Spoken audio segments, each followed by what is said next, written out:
Hi guys, so today we'll be going through CIE IGCSE Math 08, 0580 and 0626 2021 paper. So I'm just going to be picking out random questions so that I can help you guys just go through. So this is for level 1 to 9. So this is the paper you write from level 1 to 9. This video is just a promotional video just so that you guys can see my skills and so that I can also help you guys. These papers are online with the memos, but the memos don't actually explain how to carry out the math. So that's why I'm here to help break down what's going to be going on. Okay, so as you can see here, we have a simultaneous equation. This is question number 7 from the 2012 paper, paper 2 for the June exam session. So let's get right into it. So when you have a simultaneous equation like this, the top equation, you make it equation 1. Then the bottom equation, you make it equation 2. Okay? So the objective is to simplify either of the two equations so that you can substitute them into the other equation. So for this instance, I'll take the top equation. So I will simplify the first equation in terms of y so that I can then substitute that first equation into the second equation. Okay, so how do we do that? We take our 2x plus y, right, equal to 3. We're trying to change this equation so that it can be in terms of y. To do that, we shift 2 to the right. So what we do is we subtract by 2x both sides. So it then becomes 2x minus 2x plus y is equal to 3x minus 2x. So then these cancel out. Then you have your y is equal to 3 minus 2x. So this is now our new equation 1. Then we substitute equation 1 into equation 2. So then it becomes x minus 5 multiplied by 3 minus 2x is equal to 40. Okay, and then we expand our term, becomes x minus 5 times 3 is equals to minus 15. Minus 5 multiplied by minus 2x is equals to plus 10x is equal to 40. Okay, and then so what's next here? We say equal to. We take our 15, and then what we can do first is we can make sure that on each side we have our x.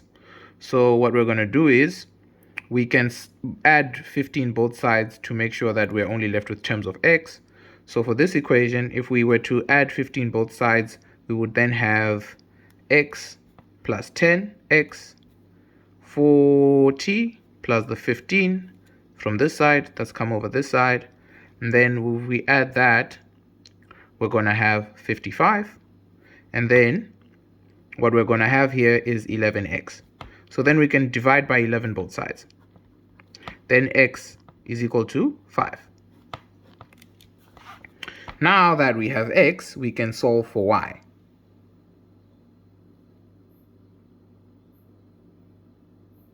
Okay, how do we solve for y?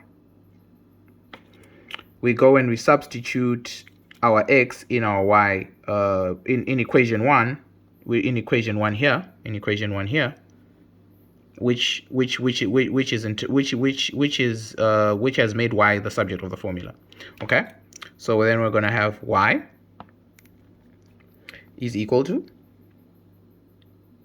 3 minus, we substitute 2x, like that, right? 2x, right? So within y equals to 2 minus 2, then we have our 5 here, right?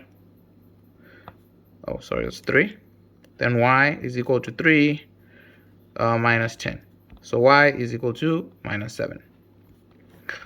So now that I found my two solutions, right, it's going to be 5 and 7. Those are the answers for the this being x and this being y. Those are the solutions for the simultaneous equation. I'm going to go check my memo to see if I'm correct. Okay. So the memo is, yeah, so you eliminate one variable and then you find x is equal to 5 and y is equal to 7. Okay, so we've got this in the bag. This one is correct. Okay, so we'll be moving on to another question. Okay, so we move on to question number 8. So for question number 8, it's very simple. It's just solving fractions. So it's like a fraction operation, or let me say a mixed number and a fraction. So it's just, and you need to solve it without a calculator. So it's 1 3/8 minus 5/6. Okay, so what do we do here? We first convert the mixed number into a fraction. How do we do that? We multiply the 8 by 1, right? Then we get 8. Then we add that product by the numerator. So this is something you would know from, I'll say, level 4, level 5, or grade 7. In my case, we call it grade 7, or like in New Zealand, they call it level 4, level 5. I'm sure in other places around the country. Yeah. So, and back in the day, I think it was called standard 3 or 4, I think. I'm not too sure. Anyway, let's not get too much into that. So then when you multiply the 8 by 3, you get 8. Then you add the 3, you get 11. So you're going to get 11 over 8 minus 5 over 6. So the basic rule for addition and subtraction of fractions is you can only add and subtract fractions if the denominators are the same. So once the denominators are the same, you can add and subtract fractions. That's the only time you can add. And this is a rule of addition and subtraction of fractions. I'm sure you would have covered this in level 3 or 4. If you haven't, please go to my website, my store. I have courses on how to carry out fractions for level 4 and level 5 if you struggle with these concepts. Please go check them out. I have past papers. Feel free to go check them out. Like I said, this is a promo video just trying to show you guys my skills and how to go through these papers for even my international students that are all the way in the UK. Anyhow, let's continue. Okay.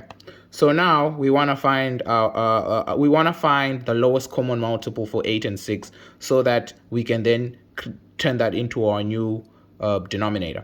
So our lowest common multiple between 8 and 6 would be 24. Okay, so over 24. So what we do is we say 8 divided by 24, which is equal to 3, right? Then we multiply that 3 by 11. So we say 8 divided by 24, we get 3. We multiply that 3 by 11, so then we get 33, right? Then minus, okay? Then we say 6 divided by 24, 6 into 24, we're going to get 4, right? And then we multiply that 4 by 5, then we get 20, right? So after that, what we then do is we subtract the 2. So we're going to subtract 33 by 20, we get 11, right? So we're going to get 11 over 24, okay? That's what we're going to get. Oh, sorry, my bad. You get 13. Oh, my God. You get 13 over 24. Oh, apologies about that. So this should be the answer, okay? So now I'm going to go check in the memo, all right? So checking on my memo, on my screen on my computer.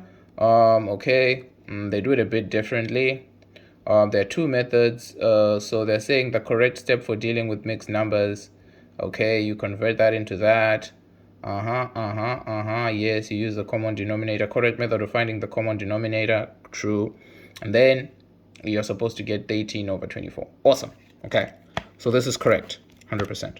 Okay, so that's how you go about that. I think I'm just going to do one more and then I will let you guys do the rest. Please go look at the paper. Please go look at the questions. And if you struggle with anything, feel free to contact me. I think my contact details are in most of my videos. Just go through my videos. You'll see my contact details. You can contact me on SuperProf if you want one-on-one tutoring. I offer online and in person. I'm based in New Zealand at the moment, so feel free to hit me up. So I'll just do one more and then I will let you guys go. Okay, so for my last question that I'll take you guys through, we'll be doing number 11 from the same paper. I'm gonna mention the paper in the link. Yes, I'll mention the paper in the link. You guys can just go to the Cambridge website and you can go grab it, because they also, and they have like 4 papers there. You can just go through all of them. If you struggle with anything, feel free to hit me up. Always happy to help. Maybe organize an hour to tutoring session just to explain the concepts. Anyhow, moving on. So here we're going to try and simplify fully. Okay, how do we do that? Okay, so here we're going to be using our principles of indices. Okay, so how are we going to do this? I think I wrote this incorrectly. I think it's actually 4ab to the power 5. Everything is in the brackets to the power 4. It's my bad. Okay, so 4 to the power 4, that's 4 multiplied by 4 by 4 by 4. In this exam, I believe you have a calculator. So 4 to the power 4 should be easy. Off the top of my head, 4 by 4, that's 16. 16 by 4, that's 100. And then by another 4. Okay, I think that's, I think it's 256. Don't hold me to it. Don't hold me to it. Please check on your calculator. Don't hold me to it, but I think it's 256. Okay, so we first multiply the 4 that's outside by this term. Then we multiply that by the a. Then, you know, when you are multiplying, you just, if you a to the power 4 by multiply to the power 4, everything is multiplied. It just becomes a to the power 4 when you're expanding. Then here, that's where you use that principle where it's going to be b 5 plus 4. So when you're multiplying like this and you already have an existing power, it's already to an existing power, you add the 2 powers. So the final answer should be 256 a to the power 4 b to the power whoa. Hold on. To the power 5. You're multiplying. Okay, 5. Okay.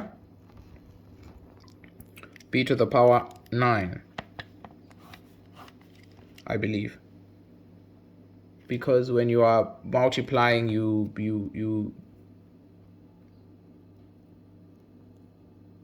add indices. Okay. Hold on. No, I think I got my rules wrong. That's why I was getting a bit confused. I think you only add if they have the same base.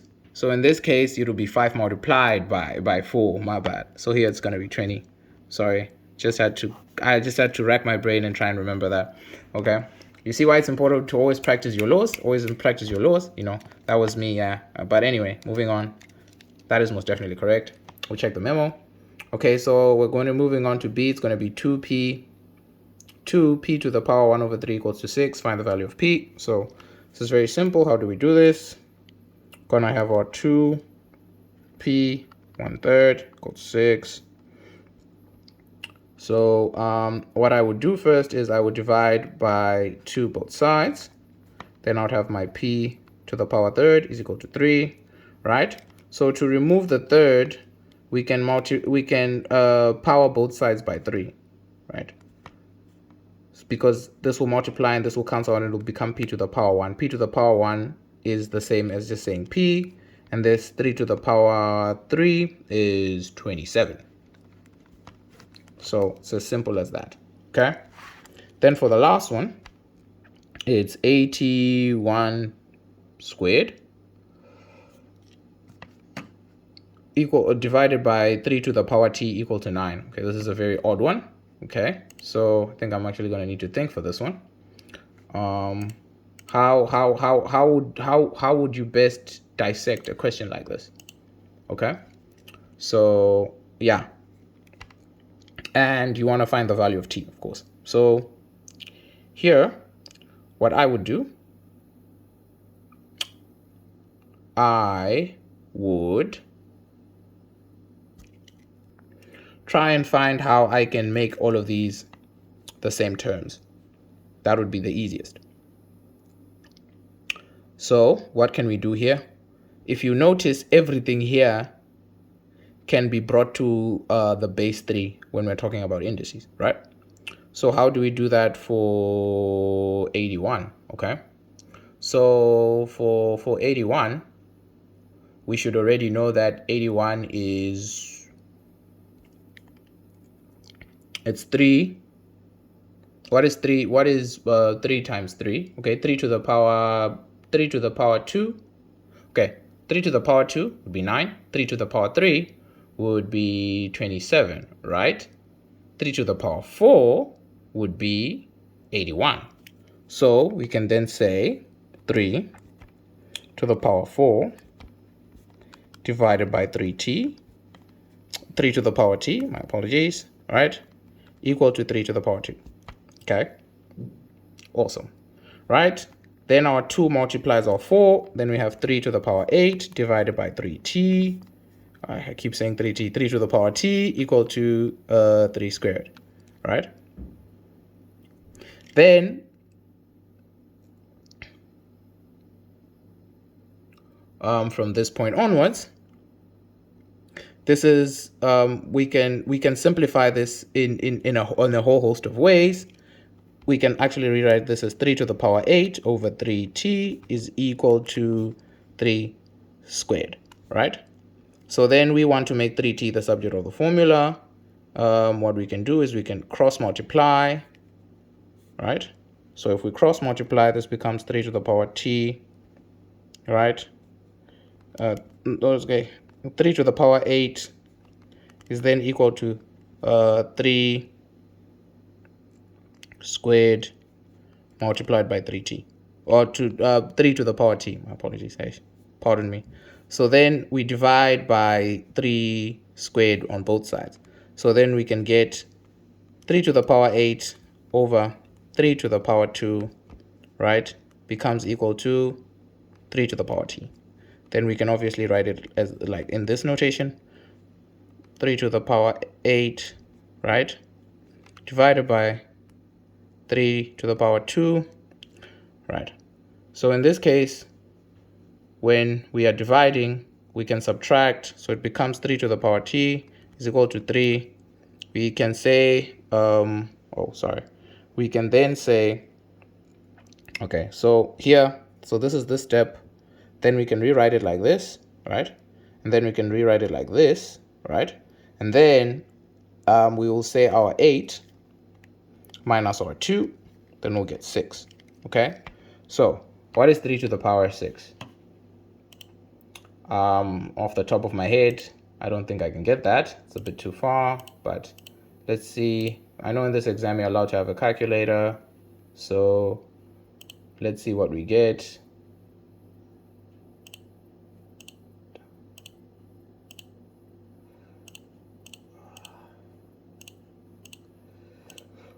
We get 729. Okay. That's 3 to the power t. Okay. So 3t equal to 729, right? But we want to find the value of t, right? So for these two to be equal, right, t must be equal to 6. So that is the answer for t.